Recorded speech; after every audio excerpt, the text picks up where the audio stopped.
Chechen सेना। रूस Ukraine युद्ध चल रहा है।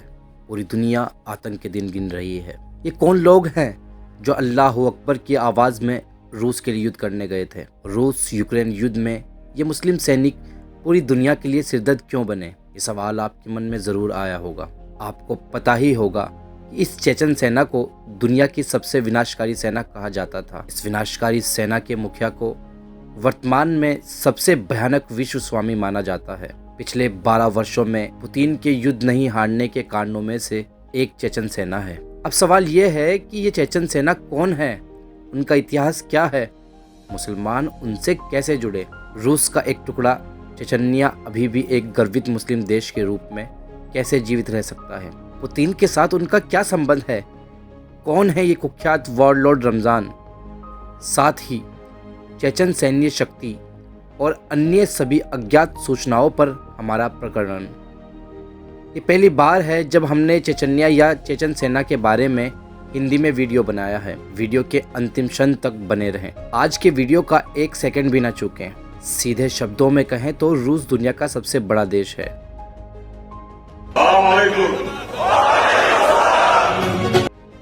सोवियत संघ के पतन के बाद से हमारे पास अलग अलग देश हैं।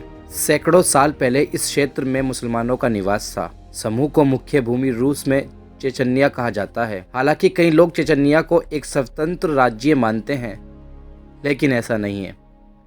चेचन्या रूस का एक प्रांत है। रूस का एकमात्र मुस्लिम देश चेचन्या था। चेचन्या ने 1994 में एक स्वतंत्र राज्य के लिए रूस के खिलाफ विद्रोह किया। वे रूस के साथ नहीं रहेंगे। चेचन्या रूस से युद्ध हार गया और उनका विद्रोह विफल हो गया। व्लादिमीर पुतिन अभी तक सत्ता में नहीं आए हैं। रूस में चेचन संकट लगातार बढ़ रहा है, क्योंकि ये चेचन मुसलमान दूसरे देशों के मुसलमानों की तरह बिल्कुल नहीं है। आखिरकार वे रूसी मुसलमान हैं। दूसरी ओर चेचन्या ने 1999 में रूस के खिलाफ विद्रोह किया और रूस के खिलाफ लड़ाई लड़ी। आज़ादी का संघर्ष एक महान संघर्ष में बदल गया।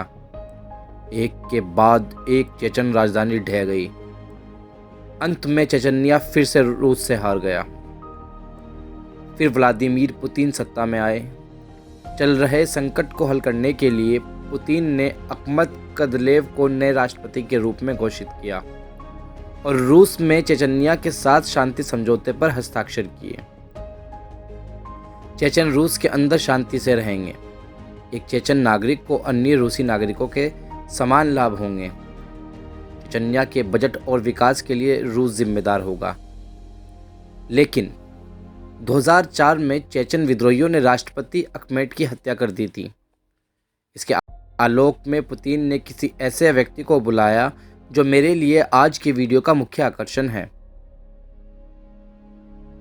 वह रमज़ान कादिरोव। रमज़ान मूल रूप से अकमत कदलेव का पुत्र था। अपने पिता की हत्या के बाद रमज़ान को चेचन्या का राष्ट्रपति नियुक्त किया गया था। रमज़ान चेचन्या के ब्लैक बेल्ट रक्षा प्रमुख थे। पुतिन अभी भी रमज़ान को चुनते हैं। रातों रात चेचन्या में शेष सभी मुस्लिम विद्रोहियों समूह को भंग कर दिया गया और चेचन्या ने फिर से आकार लेना शुरू कर दिया। रूस चेचन्या के बजट का 80% वहन करता है। इसके माध्यम से चेचन्या अचल संपत्ति व्यवसाय बहुत अधिक लाभ कमाता है। रमज़ान कादिरोव ने अपने नाम पर मिनेसोटा फोर्स का गठन किया।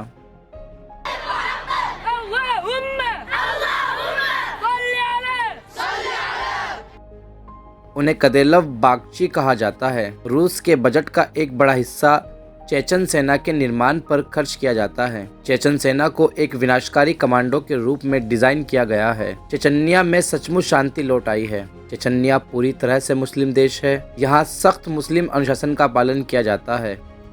यहाँ महिलाओं को इस्लामी कपड़े पहनने होते हैं। चेचन्या में ऑनर किलिंग जैसी घटनाएं भी होती हैं। समलैंगिकता केवल चेचन्या में ही प्रतिबंधित नहीं है, ये एक अपराध है। रमज़ान के नेता चेचन्या को भी समलैंगिकों की सार्वजनिक हत्याओं से जोड़ा गया है। देश में अगर कोई नागरिक विरोध भी करता है तो वह गायब हो जाता है। जब दुनिया भर के मानवाधिकार समूह रमज़ान के उल्लंघन की बात करते हैं तो ये देखना आसान है कि रमज़ान की तानाशाही कितनी क्रूर है। 2004 से रमज़ान में चेचन्या की शक्ति चेचन बलों को सबसे क्रूर बल कहा गया है। किसी भी युद्ध में हताहत होने में चेचन सेना सबसे आगे होती है। लेकिन मज़े की बात यह है कि चेचन आर्मी के मुखिया के एक सेलिब्रिटी हैं। इंस्टाग्राम पर उनके लाखों फॉलोअर्स हैं।